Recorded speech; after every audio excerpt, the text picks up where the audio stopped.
PGT TGT civics यानी नागरिक शास्त्र के पाठ्यक्रम को देखेंगे।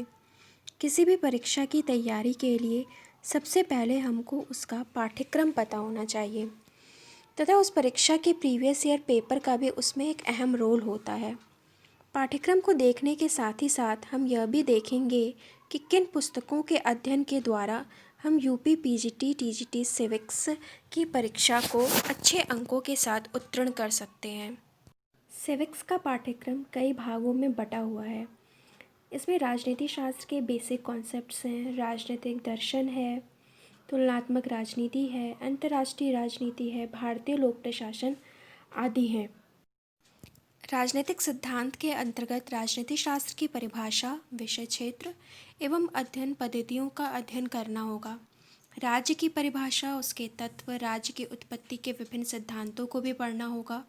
विभिन्न राजनीतिक अवधारणाएं जैसे संप्रभुता, संप्रभुता का अर्थ, प्रमुख विशेषताएं, संप्रभुता के प्रकार, एकलवादी व बहुलवादी सिद्धांत, कानून, कानून की परिभाषा, कानून के स्रोत, कानून और नैतिकता, इन सबको भी पढ़ना होगा। इसी प्रकार स्वतंत्रता, समानता, अधिकार, न्याय, इन सब के कॉन्सेप्ट को भी समझना होगा।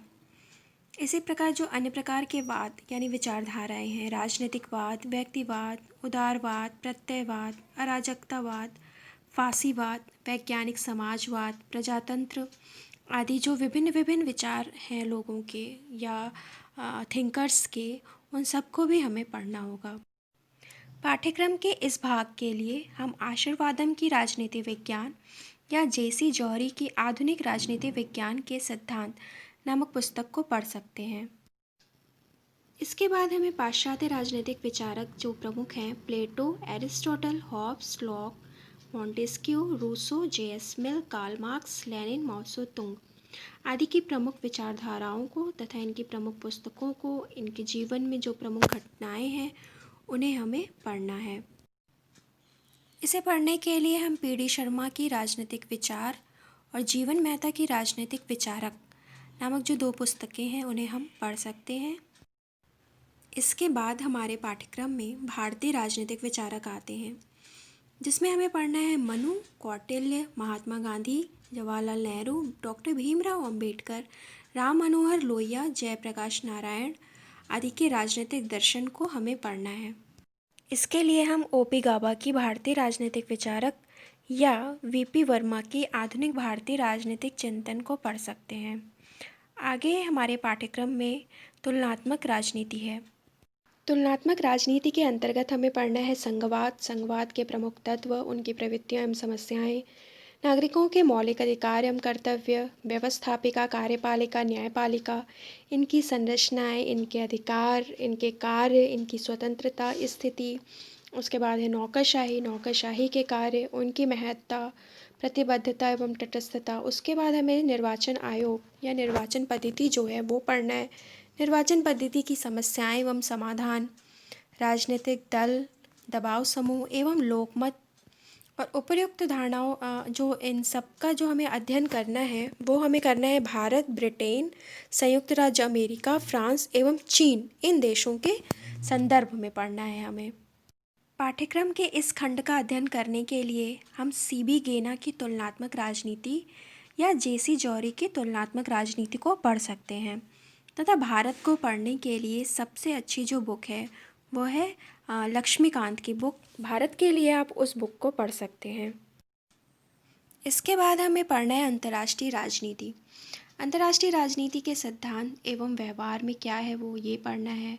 अंतर्राष्ट्रीय राजनीति की जो प्रमुख अवधारणाएं हैं जैसे शक्ति संतुलन, सामूहिक सुरक्षा, राष्ट्रहित आदि जो हैं अवधारणाएं मुख्य, उन्हें पढ़ना है।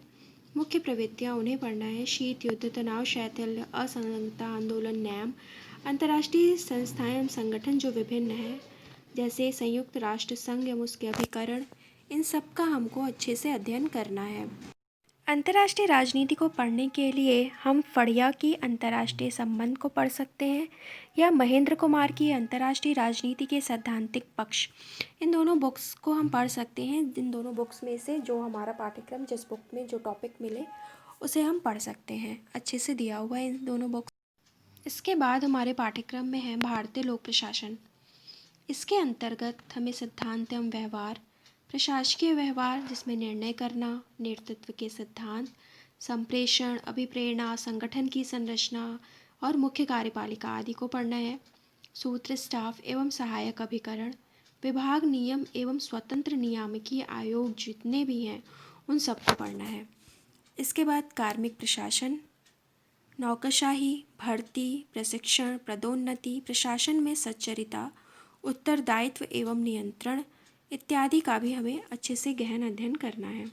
इसके बाद संसदीय नियंत्रण के अस्त्र के रूप में बजट कैसे कार्य करता है, प्रशासन पर विधायिका, कार्यपालिका एवं न्यायिक नियंत्रण किस प्रकार से है, इन सब का भी हमें अध्ययन करना है। तथा इसके बाद हमें प्रशासकीय सुधार यानी प्रशासकीय सुधार के क्या उपाय हैं, किस तरह से हम प्रशासन में अपने सुधार कर सकते हैं, इन सबको भी हमें पढ़ना है। लोक प्रशासन को पढ़ने के लिए हम एम लक्ष्मीकांत इन सारी लोक प्रशासन नामक पुस्तक है उसे पढ़ सकते हैं, या अवस्थी एवं अवस्थी की जो बुक है उसे भी पढ़ सकते हैं। इसमें प्रीवियस ईयर क्वेश्चन पेपर भी होते हैं जिन्हें हम सॉल्व कर सकते हैं। इन सारी बुक्स के साथ हम अपने पीजीटी सिविक्स की जो तैयारी है वो पूरी कर सकते हैं। इन सब के बाद भी मैं तो यही कहूँगी कि 10 किताब को एक बार पढ़ने से अच्छा है कि हम एक किताब को ही 10 बार पढ़ें, तथा जो भी हम पढ़ें बार बार उसको रिवाइज़ करें, प्रीवियस ईयर पेपर लगाएं और जो प्रैक्टिस सेट हो उन्हें लगाएं। तैयारियों के साथ हम अपनी सफलता ज़रूर पक्की कर सकते हैं।